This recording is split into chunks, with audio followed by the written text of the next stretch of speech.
தங்க வியாபாரியை கடத்தி கொள்ளையடிக்கும் இந்த காட்சி சினிமாவில் நடந்தது அல்ல, நிஜக்கதை.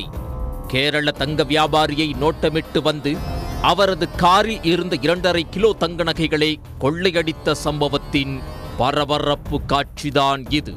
கேரள மாநிலம் திருச்சூரைச் சேர்ந்த அருண் சன்னி என்பவர் தங்க வியாபாரம் செய்து வருகிறார். இவர் கடந்த 25ஆம் தேதி தனது நண்பர் தாமஸுடன் கோவையிலிருந்து காரில் 2.5 கிலோ தங்கத்தை எடுத்துக்கொண்டு திருச்சூருக்கு சென்று கொண்டிருந்தார். தங்க வியாபாரியை பல நாட்களாக நோட்டமிட்டு வந்த கொள்ளை கும்பல் திருச்சூருக்கு நகைகளை எடுத்துச் செல்வதை அறிந்திருக்கின்றனர்.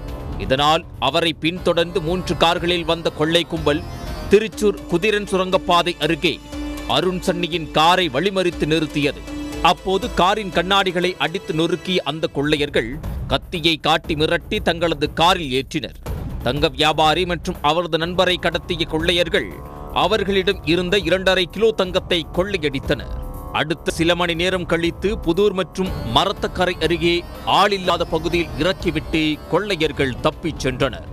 கண்ணிமைக்கும் நேரத்தில் சினிமா பாணியில் நடந்த பரபரப்பான இந்த காட்சிகள் அனைத்தும் திருச்சூரிலிருந்து பாலக்காடு செல்லும் பேருந்தில் பொருத்தப்பட்டிருந்த சிசிடிவி கேமராவில் பதிவாகி வெளியாகியுள்ளது.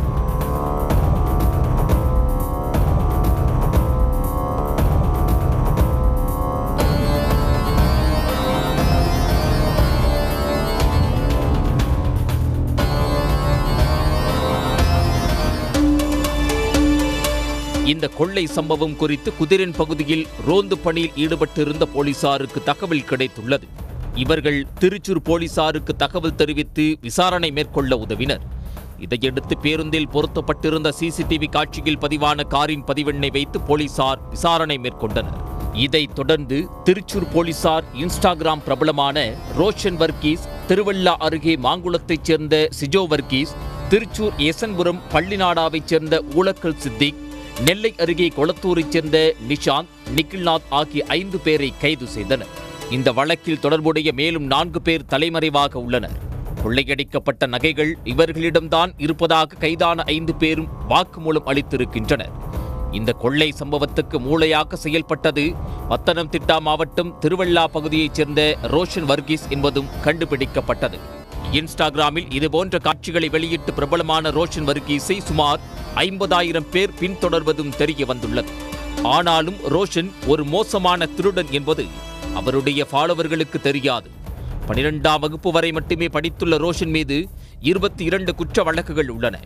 ரோஷனின் குற்ற வரலாறு கேரளாவிற்கு அப்பால் நீண்டுள்ளது. தமிழ்நாடு, கர்நாடகா உள்ளிட்ட மாநிலங்களில் இதேபோன்று நெடுஞ்சாலையில் திருட்டு வழக்குகள் பதிவாகியுள்ளன. தங்கம் கொள்ளையடிக்கப்பட்ட வழக்கில் கைது செய்யப்பட்டுள்ள சித்திக் மீது 8 வழக்குகளும், நிஷாத் மீது 1 வழக்கும் உள்ளன. இவர்கள் இருவரும் தேடப்பட்டு வந்துள்ளனர். கோவையிலிருந்து தங்கம் கடத்தி வரப்பட்டது குறித்து மர்ம நபர்களுக்கு தகவல் கொடுத்த நபரையும் விசாரணை அதிகாரிகள் அடையாளம் கண்டுள்ளனர். வள்ளிப்பறி கொள்ளையனுக்கு இன்ஸ்டாகிராமில் 50,000 ஃபாலோவர்கள் இருப்பது அனைவரையும் அதிர்ச்சியடைய வைத்துள்ளது. சமூக வலைத்தளங்களில் பிரபலமாக இருப்பவர்களின் பின்னணி தெரியாமல் அவர்களுடன் தொடர்பில் இருப்பதும் உறவாடுவதும் எவ்வளவு பெரிய ஆபத்தில் கொண்டு போய்விடும் என்பதை ரோஷன் வர்கீஸ் போன்றவர்களின் செயல் வெளிக்காட்டுவதாக கேரள போலீசார் கூறியுள்ளனர். உடனுக்குடன் செய்திகளை தெரிந்து கொள்ள சன் நியூஸ் பெல் ஐகானை கிளிக் பண்ணுங்க.